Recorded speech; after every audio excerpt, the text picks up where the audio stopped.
नमस्कार साथियों। टॉपिक जो आज हम डिस्कस करने जा रहे हैं वह है यौन संबंधी रोग। तो पहले हम ये जान लें कि यौन रोग किसे कहते हैं।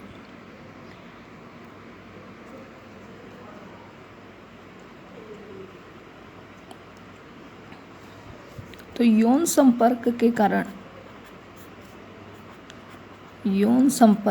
कारण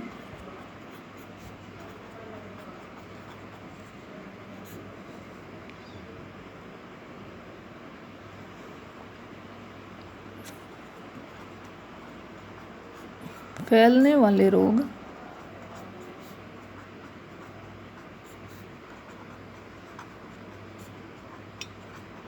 यौन रोग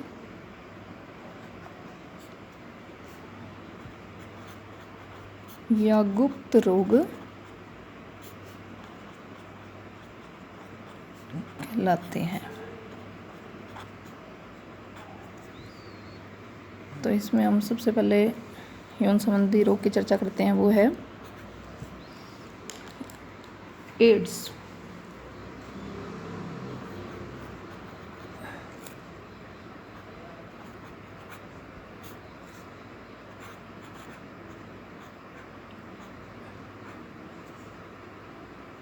इसके आप नाम याद रखेंगे, AIDS,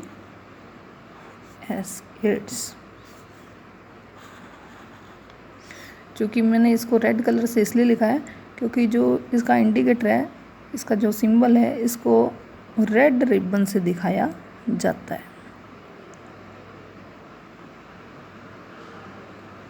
इस तरह से जो रेड रिबन है वो इसका इंडिकेटर सिंबल है।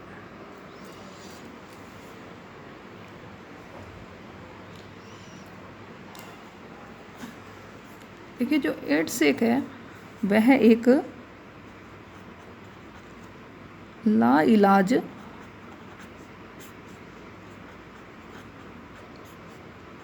रोग है।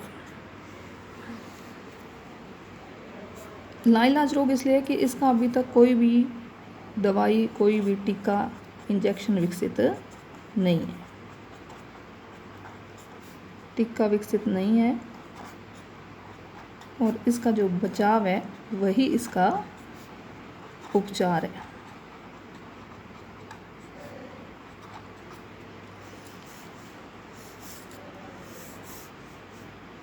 तो इसी से पता चलता है कि ये कितना भयंकर रोग है, क्योंकि ये लाइलाज है, कोई टीका या कोई मेडिसिन अभी इसकी विकसित नहीं है और इसका बचाव ही उपचार है। अब जाने एड्स क्या है। ठीक है, इसकी जो फुल फॉर्म है वह है A for acquired.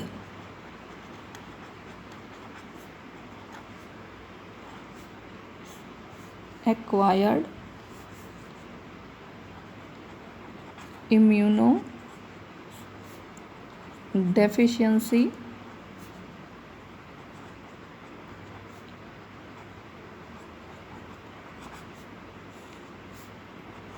Syndrome.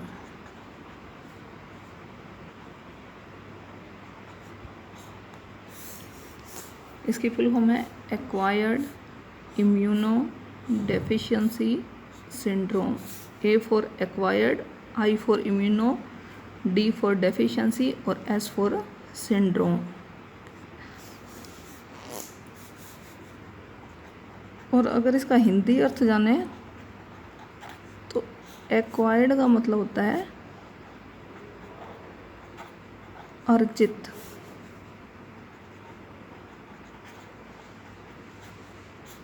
Immuno मतलब प्रतिरक्षा या प्रतिरक्षण क्षमता। डेफिशिएंसी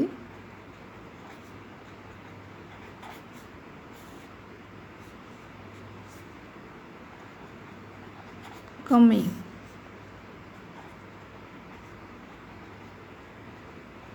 सिंड्रोम मतलब लक्षणों का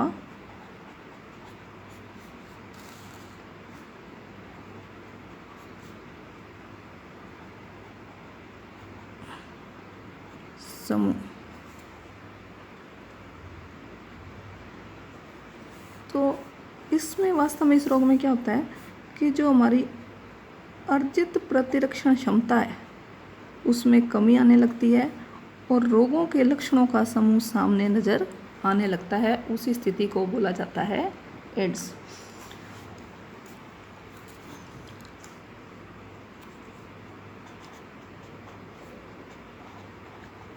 वास्तव में जो एड्स रोग है वो वायरस जनित रोग है, यानी कि यह एक वायरस द्वारा फैलता है जिसको बोला जाता है HIV।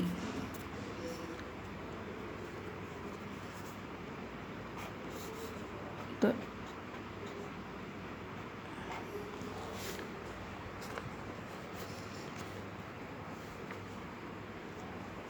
HIV वायरस के कारण यह फैलता है और इसकी फुल फॉर्म है human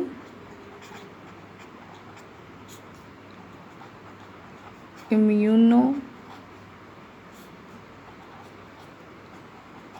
deficiency virus. Human immunodeficiency virus. Human मतलब मनुष्य में, इम्यूनो मतलब प्रतिरक्षण क्षमता, डेफिशिएंसी मतलब कमी, और वायरस यानी कि इस प्रकार का वायरस जो ह्यूमंस में, मानव में इम्यूनिटी क्षमता को, प्रतिरक्षण क्षमता की डेफिशिएंसी कर देता है, कमी कर देता है। तो इसका नाम ही रख दिया गया है HIV, human immunodeficiency virus. तो कहने का मतलब है कि एड्स रोग, जिसका पूरा नाम क्या है, एक्वायर्ड इम्यूनो डेफिशिएंसी सिंड्रोम, वह ये जो एड्स है वह HIV वायरस के कारण फैलता है। तो आपसे पूछ लिया जाए कि एड्स किसके कारण फैलता है, तो यह वायरस के कारण फैलता है। और वायरस का नाम पूछ लिया जाए तो यह एक HIV के कारण फैलता है।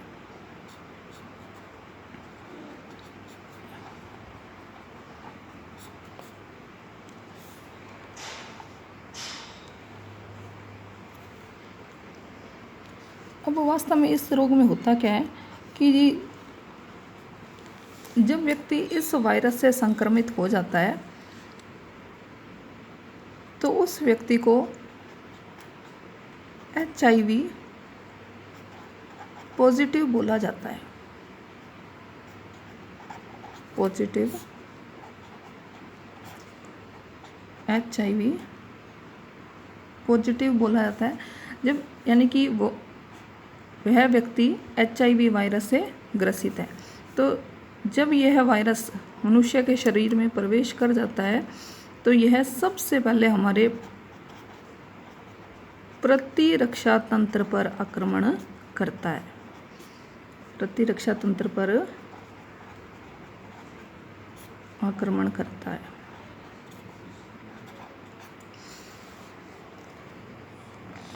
देखिए, हमारे शरीर को जो प्रतिरक्षा प्रदान करने वाले तत्व हैं,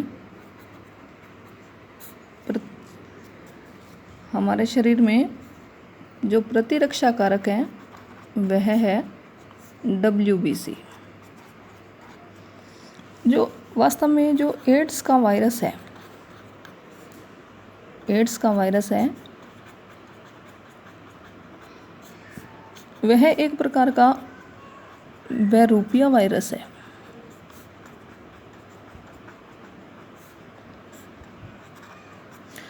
ये क्या करता है, ये जैसे ही मनुष्य के शरीर में प्रवेश करता है, शरीर में प्रवेश करता है, यह WBC का हूबहू रूप धारण कर लेता है या उनके जैसी प्रतिकृति बना लेता है।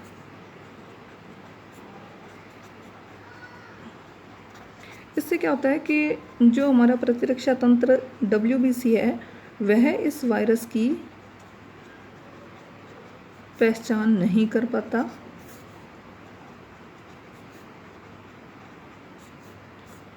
और उस वायरस को ख़त्म नहीं कर पाता। और चूँकि WBC को इस वायरस की जो HIV वायरस है की पहचान नहीं हो पाती, तो वह HIV वायरस को शरीर से बाहर निकालने में असक्षम हो जाती है।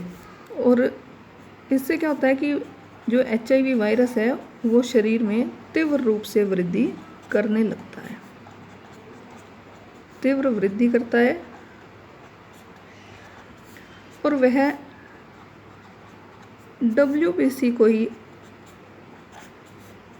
खत्म करने लगता है।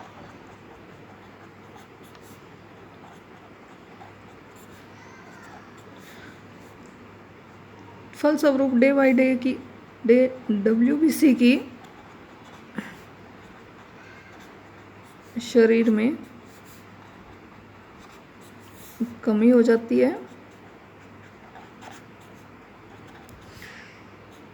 और हमारी जो प्रतिरक्षण क्षमता है वह घट जाती है या कम होने लगती है। प्रतिरक्षण क्षमता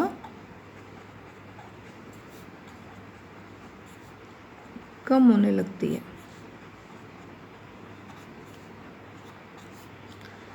हमारी जो आंतरिक प्रतिरक्षण क्षमता कम होने लगती है, इसके परिणाम स्वरूप जो हमारा शरीर है वो विभिन्न बीमारियों से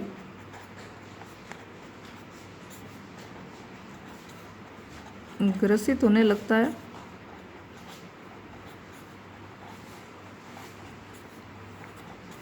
और यही स्थिति एड्स कहलाती है।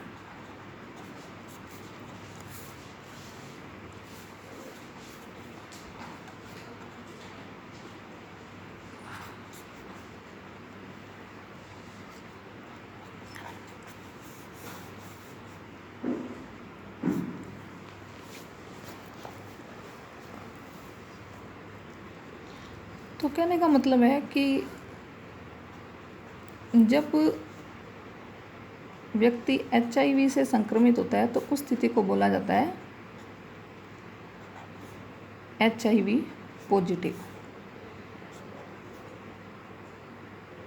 6 से 10 वर्ष तक तो व्यक्ति सामान्य जीवन व्यतीत करता है। 6 से 10 वर्ष तक व्यक्ति सामान्य जीवन व्यतीत करता है।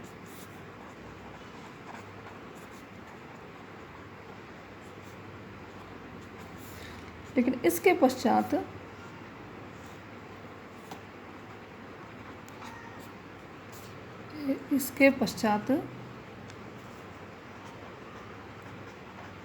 व्यक्ति में मिश्रित बीमारियों के लक्षण नजर आने लगते हैं या मिश्रित बीमारियों से वह ग्रसित होने लगता है। और इस स्थिति को बोला जाता है एड्स।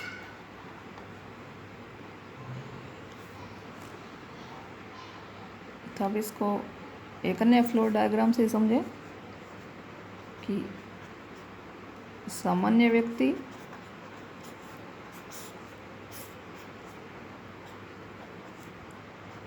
HIV का संक्रमण, तो यह स्थिति कहलाएगी HIV पॉजिटिव।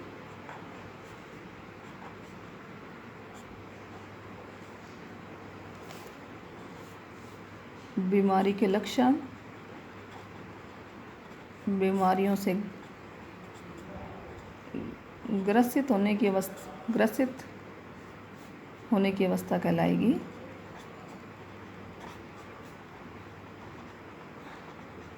अवस्था, और इसके बाद की स्थिति कहलाएगी एड्स।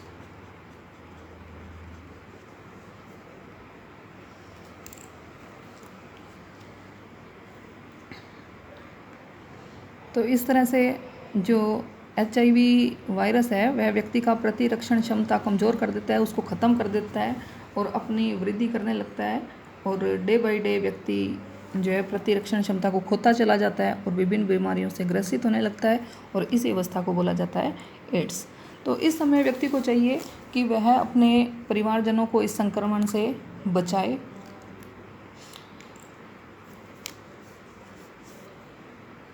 तो उससे पहले हम चर्चा करते हैं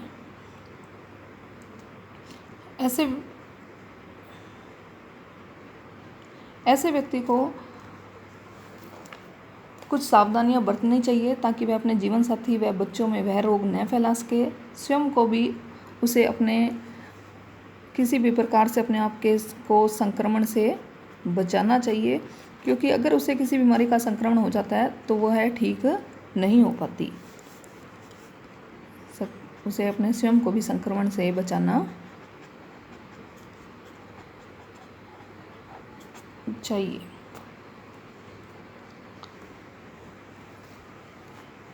हम बात करते हैं कि जो HIV संक्रमण है वह किन कारणों से फैलता है। HIV संक्रमण के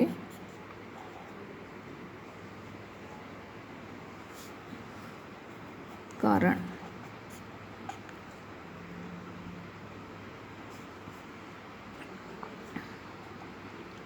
तो सबसे पहला कारण है असुरक्षित यौन संबंध।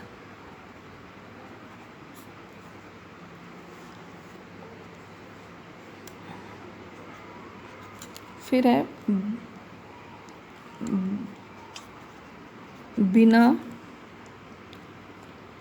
बिना जांचा हुआ अगर संक्रमित रक्त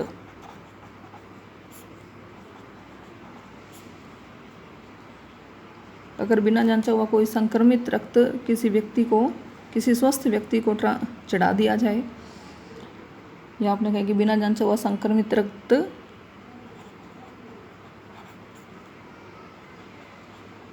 किसी रोगी व्यक्ति को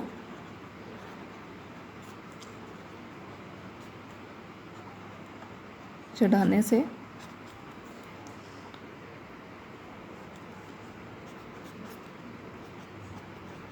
संक्रमित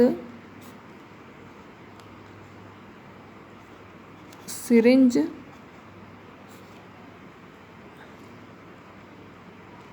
एवं सुई के उपयोग से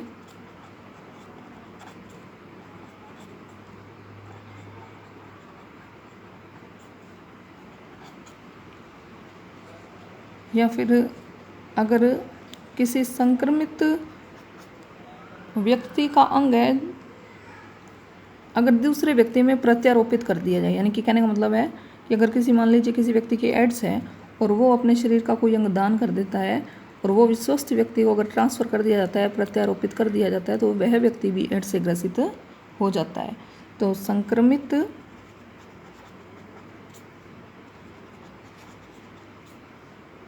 व्यक्ति के अंग प्रत्यारोपण से,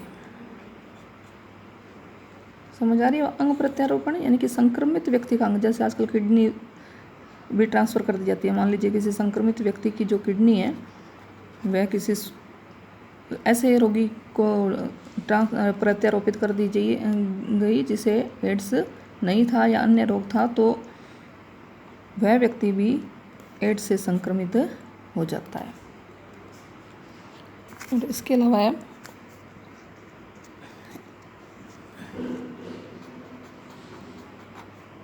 HIV संक्रमित मां के होने वाले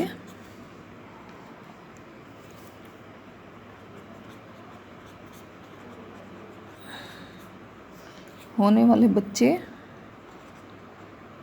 व इवन यदि संक्रमित माता स्तनपान करवाए तब भी बच्चे को भी हो सकता है, और स्तनपान करवाने से भी यह ट्रांसफ़र, इस वायरस का संक्रमण बच्चे को हो सकता है।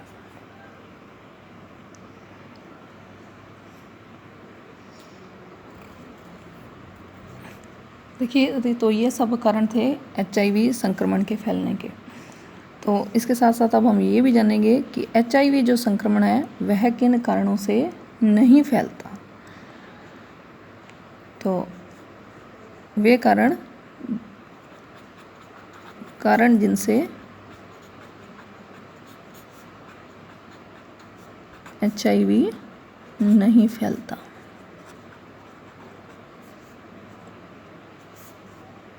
देखिए, ऐसा नहीं है कि एड्स वाले रोगी को बिल्कुल अलग अलग रखा जाता है या स्पर्श करने से ये रोग फैलता है।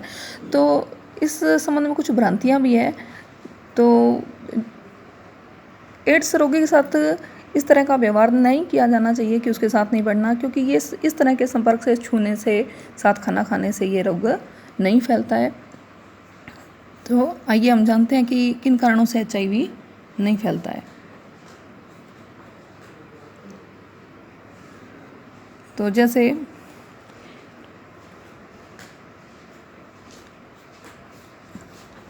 संक्रमित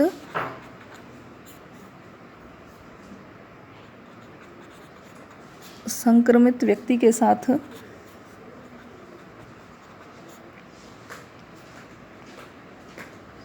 दैनिक प्रयोग की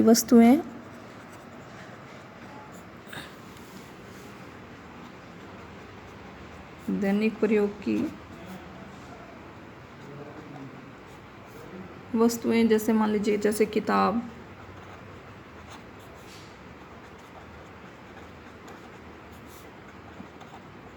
पेन, फोन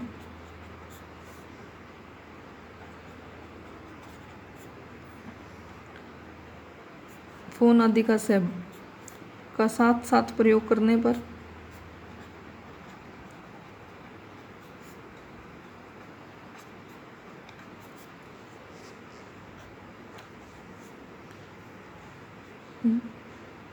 यह स्पर्श से भी नहीं फैलता।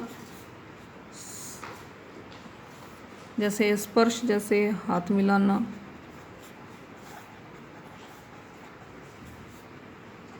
साथ उठना बैठना,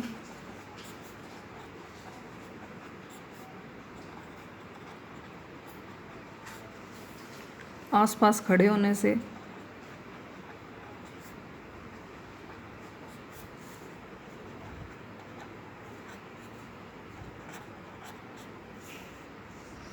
इसके अलावा जैसे एक ही ऑफिस में या एक साथ काम करने से भी और एक प्रकार के जैसे उपकरण यूज़ करने पर भी यह रोग नहीं फैलता। इसके अलावा हवा में खांसने व छींकने से भी HIV का संक्रमण नहीं फैलता है। कीट पतंगे जैसे मच्छर, मक्खी आदि के काटने से भी यह रोग नहीं फैलता। तो कीट पतंगों से भी यह रोग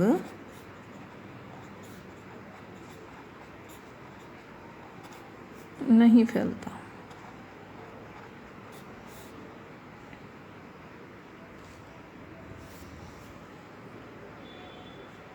तो इस प्रकार हम देखते हैं कि साथ बैठने से, खाना खाने से, उठने बैठने से ये रोग नहीं फैलता। इसलिए एड्स के रोगी को अलग थलग नहीं रखना चाहिए, उससे दूरियां नहीं बनानी चाहिए।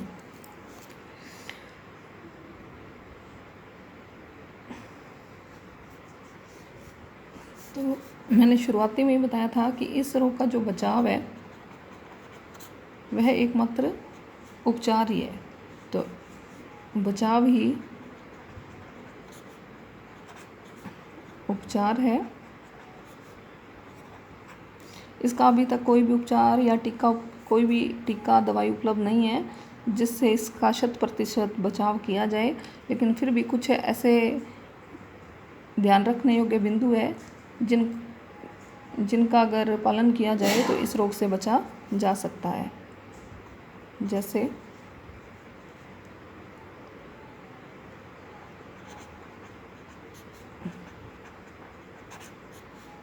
जीवन साथी के अलावा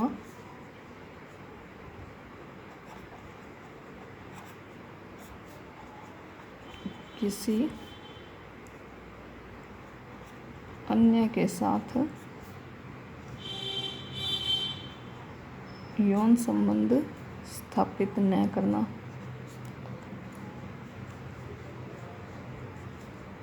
यौन संबंध स्थापित नहीं करना चाहिए।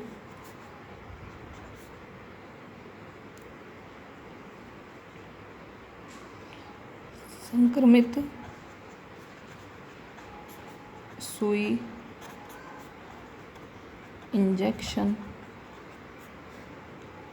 या दूसरे के द्वारा उपयोग में ली गई या साझा की गई सुई का उपयोग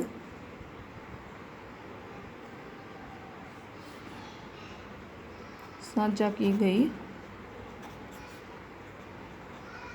सुई या सिरिंज का उपयोग नहीं करना चाहिए। अक्सर नहीं करना चाहिए। अक्सर जो मादक पदार्थों का सेवन करते हैं वो लोग इस तरह से यूज़ करते हैं तो उनमें एड्स रोग होने की संभावनाएं ज़्यादा बन जाती हैं।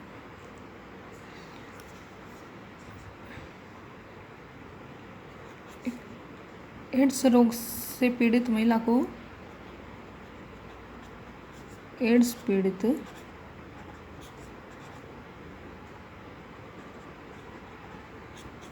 महिला को गर्भधारण नहीं करना चाहिए।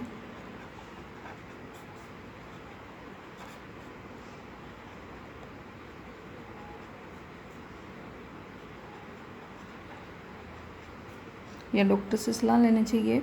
आजकल ऐसी दवाइयाँ भी लेकिन उपलब्ध हैं जिससे HIV संक्रमित महिला के गर्भ में पल रहे शिशु में HIV की संभावनाएं काफ़ी कम की जा सकती हैं।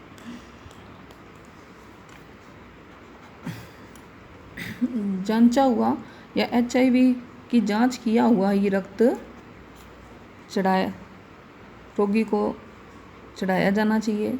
या आपने कहा कि जांच किया हुआ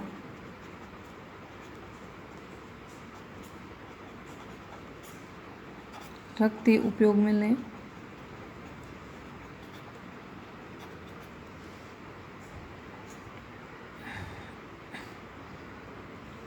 तो अक्सर लोग मेलों वगैरह पे टैटू बनवाते हैं, यानी कि उसमें शरीर को गुदवाया जाता है। उस समय भी वो एक ही सिरिंज का उपयोग, सुई का उपयोग, उस मशीन का उपयोग अनेक लोगों के हाथों पे करता है। तो इस पर उस कान नाक छिदवाने, टैटू बनवाने, गुदवाने वाले उपकरण भी कीटाणु रहित करके ही उपयोग में लिए जाने चाहिए। तो उसमें लिख सकते हैं कि नाक कान छिदवाने वाले उपकरण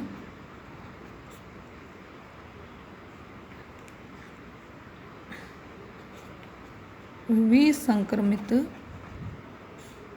करके ही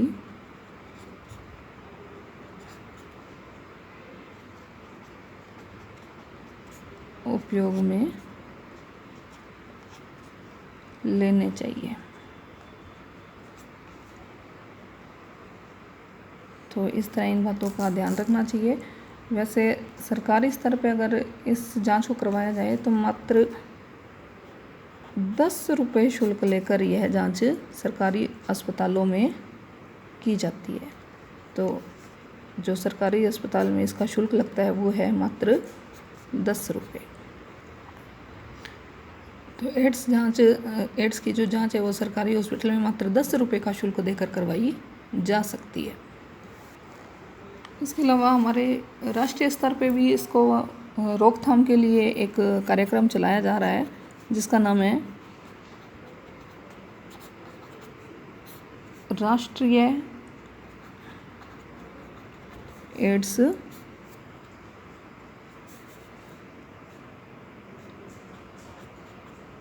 नियंत्रण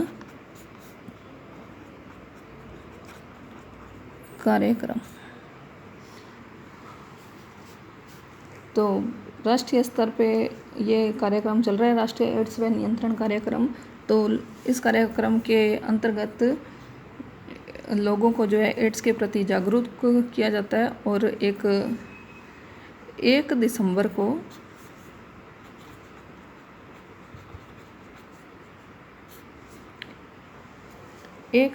को इसका जागरूकता दिवस, एड्स दिवस भी मनाया जाता है। तो 1 दिसंबर को एड्स दिवस के रूप में भी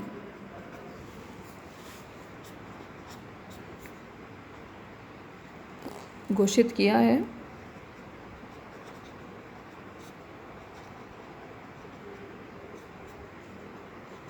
तो इस दिवस का और इस कार्यक्रम का मुख्य उद्देश्य है लोगों को एड्स के प्रति अधिकाधिक जागरूक करना है, अधिकाधिक जागरूक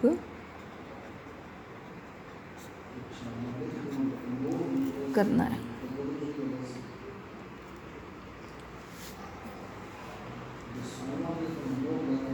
तो ये था एड्स के कारण और बचाव। सिफिलिस, देखिए सिफिलिस को आंतशक भी बोला जाता है। यह सिफिलिस या आंतशक भी एक प्रकार का यौन संबंधी रोग है, यौन संबंधी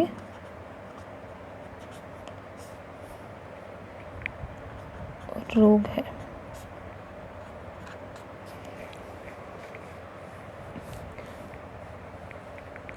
इसकी विशेष बात है कि एड्स तो था, आपको याद रखना है कि एड्स तो है वायरस जनित,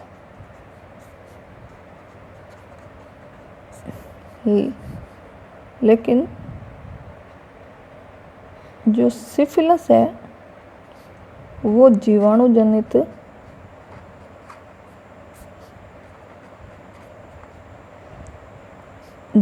जनित रोग है और इसका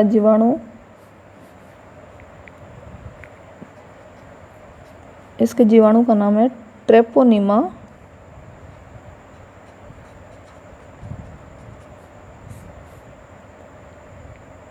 पैलिडम। Treponema pallidum. तो सिफिलिस या आंतशक यह भी एक यौन संबंधी रोग है, लेकिन ये भी सेम एड्स की तरह यौन संपर्क से फैलता है और एक विशेष प्रकार के जीवाणु जिसका नाम है ट्रेपोनिमा पैलिडम के द्वारा ये प्रसारित होता है। तो प्रश्न कई बार पूछ लिया जाता है कि सिफिलिस जो है किस जीवाणु के द्वारा फैलता है, तो उसका नाम है ट्रेपोनिमा पैलिडम। तो यह रोग जो है सिफिलिस रोग से ग्रसित व्यक्ति से यौन संपर्क स्थापित करने से फैलता है। यह भी एक लंबी अवधि का रोग है। तो यह भी एक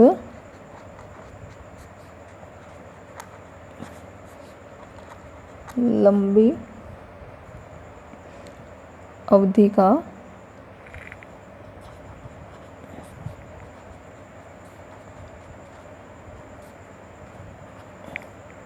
रोग है। जो ट्रेपोनिमा पैलिडम है इसका विकास काल, कि इस जीवाणु का जो विकास काल है वह 14 से 28 दिन का होता है। 14 से 28 दिन, यानी कि 2 से 4 सप्ताह। दूसरा, इस जीवाणु की जो आकृति होती है वह एक स्क्रू के समान होती है या पेचदार होती है। पेचदार यानी कि स्क्रू की आकृति का होता है, यानी कि जीवाणु की आकृति स्क्रू के आकृति के समान होती है। इस इस रोग में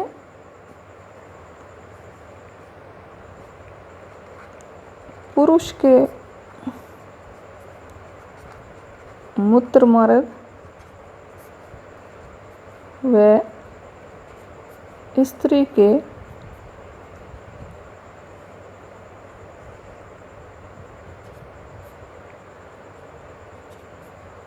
योनि मार्ग में सूजन आ जाती है और धीरे धीरे यह संक्रमण फैलता जाता है। संक्रमण जब ज़्यादा फैल जाता है तो कई बार शरीर पर चकत्ते भी बनने लगते हैं।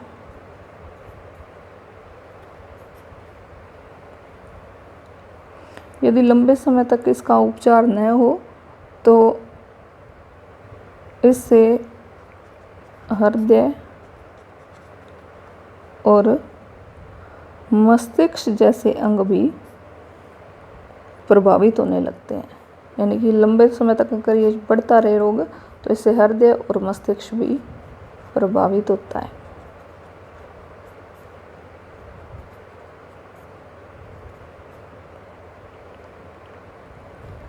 और इससे कभी कभी रोगी की मृत्यु भी हो जाती है। कभी कभी रोगी की मृत्यु भी हो जाती है।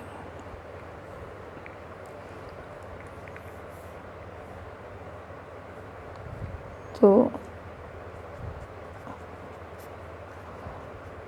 इस रोग का निदान, तो इस रोग का जो जीवाणु ट्रेपोनीमा पैलिडम है वह पेनिसिलिन, एक औषधि है पेनिसिलिन के प्रति काफ़ी संवेदनशील है। ये ट्रेपोनीमा जो पैलिडम है वो पेनिसिलिन के प्रति काफ़ी संवेदनशील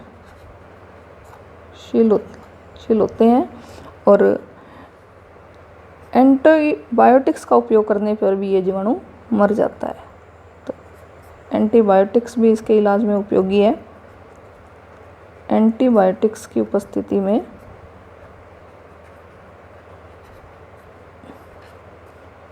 यह जीवाणु मर जाते हैं। प्रारंभिक अवस्था में इसका इलाज संभव है। प्रारंभिक अवस्था में इलाज संभव है, लेकिन अगर इसकी स्थिति या इसकी संक्रमण की दर बढ़ जाती है या लंबे समय तक बना रहता है तब इसकी स्थिति घातक हो सकती है। तो इसके बचाव के लिए जो उपाय हैं वो है कि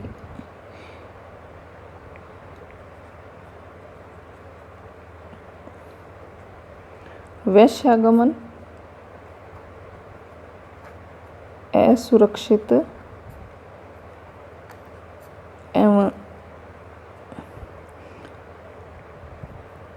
अवांछनीय यौन संपर्कों से बचना चाहिए।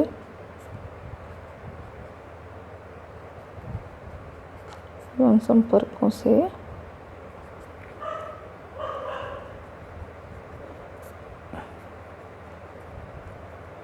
बचना चाहिए। और पेनिसिलिन में भी अगर प्रोकेइन, आप नोट करिएगा, प्रोकेइन, पेनिसिलिन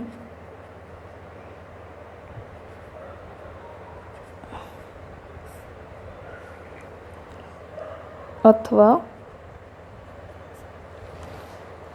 बेंजेथीन पेनिसिलिन, बेंजेथीन जो पेनिसिलिन है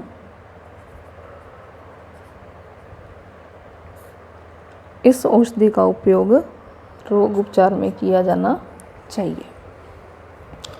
तो ये था सिफिलिस या आतशक। तो आपको याद रखना है कि इसका ये जीवाणु जनित रोग है और इसके जीवाणु का नाम है ट्रेपोनिमा पैलिडम। जो एड्स था वो वायरस जनित रोग था और उसका वायरस था HIV, human immunodeficiency virus.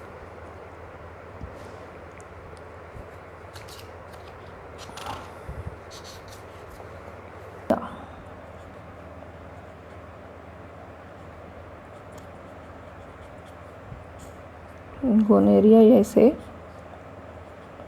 सुजाक भी कहते हैं।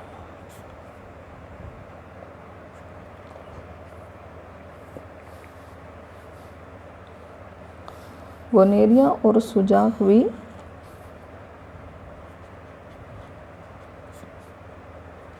यौन संपर्क से फैलता है। गोनेरिया और या सुजाक भी जो है सिफिलिस की तरह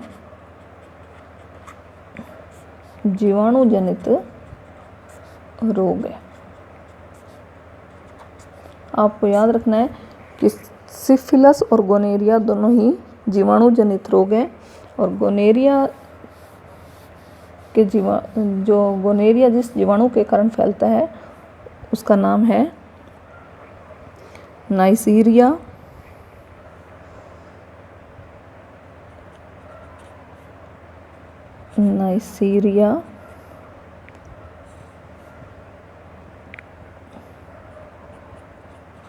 गोनेरिया, यानी कि ये नाइसीरिया गोनेरिया नामक जीवाणु के कारण फैलता है। इस रोग का प्रकटन काल जो है प्रकटन काल जो है 2 से 7 दिन का है।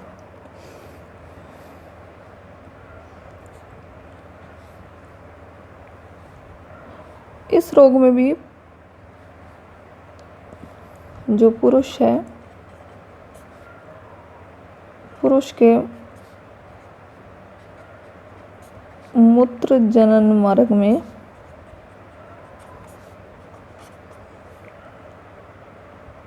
सूजन आ जाती है।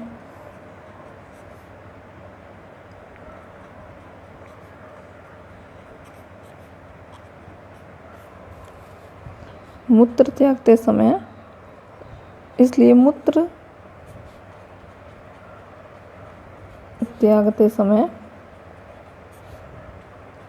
जलन का अनुभव होता है।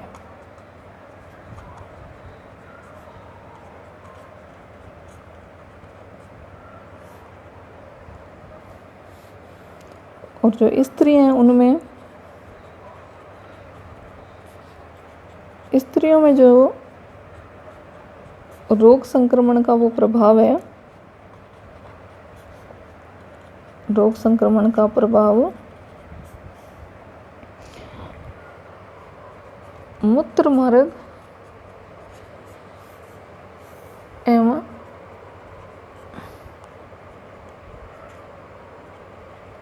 गर्भाशय की जो नली होती है, ग्रीवा होती है, गर्भाशय की ग्रीवा पर होता है,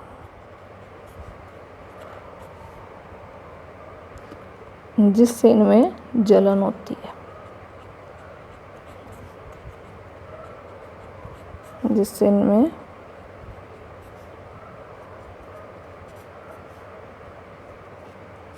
जलन होती है।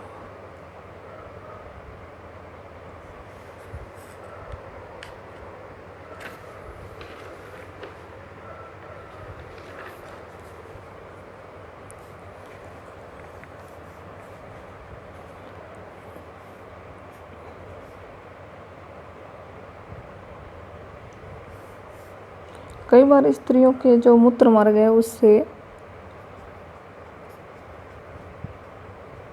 मूत्र मार्ग से पीले रंग का स्राव भी निकलने लगता है।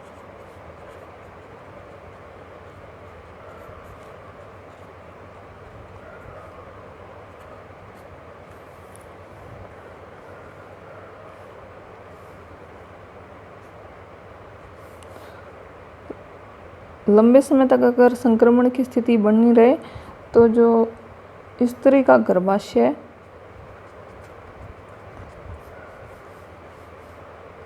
व फैलोपियन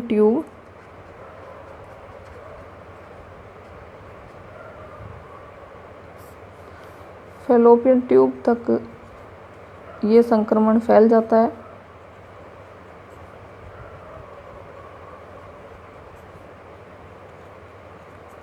संक्रमण फैल जाता है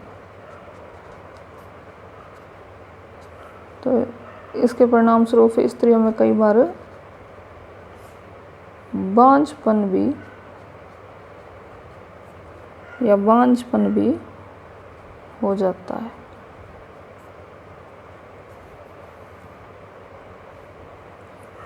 तो अगर इसका निदान देखें, रोग का निदान, तो सिफिलिस की तरह इस रोग के उपचार व रोकथाम के लिए पेनिसिलिन का ही उपयोग लाभकारी है। पेनिसिलिन का उपयोग जो है, पेनिसिलिन औषधि है, ये इसके लिए लाभकारी है और बचाव भी जो है सिफिलिस की तरह ही है कि वेश्यावृत्ति पर रोक लगाई जानी चाहिए। वेश्यावृत्ति पर रोक लगाई जाए। विद्यालयों में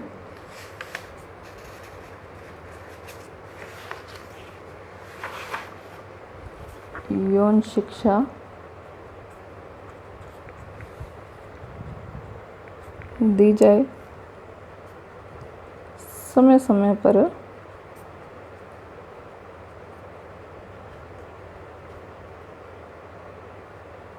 चिकित्सीय जांच करवाना और रोगी व्यक्ति के साथ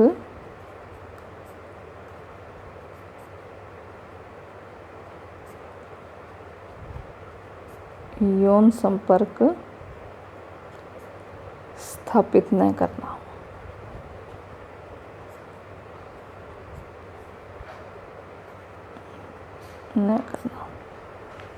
तो इस तरह से इसका बचाव किया जा सकता है, इन उपायों को, इन तरीकों को अपनाकर। तो ये था गोनोरिया एवं सुजाक। तो इस तरह से आपके सिलेबस में यौन संपर्क से फैलने वाले 3 रोग हैं, जिसमें हम पहले पढ़ चुके हैं एड्स, फिर सिफिलिस और अंतिम है गोनोरिया या सुजाक।